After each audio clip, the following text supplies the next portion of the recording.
and I'm from middle class school. I study in 7C. So, the topic which I choose is what I learned from cartoons. Apart from teaching that little things matter, family is important, friendship is a gift, and teamwork pays off and to never give up. Cartoons in almost every episode have something to make us grow into better humans. Here are a few which I remember because one cannot mention everything they taught us.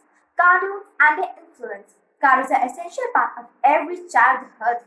They are certainly the most popular entertainment for children. But also much more than that. With the help of cartoons, kids can learn about the world. They can also learn about new emotions, life issues, and how to control ourselves and how to be leading in the world around us.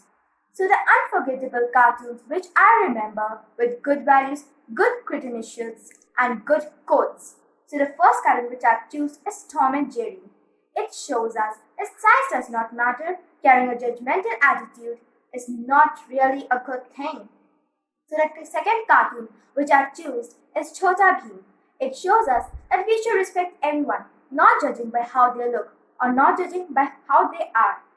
The third cartoon which I choose is from Mickey Mouse. It shows that we should respect everyone, not seeing that they are so good or not seeing they're so bad. We should always love our family and friends. So these are the three unforgettable cartoons which I remember. And cartoons are very must for all children. They teach us good values, good emotions, and good life issues. They even help the children to handle with all the certainty and uncertainty that's going behind them or going in front of them. So, I hope you like this and the topic which I have chosen. Thank you.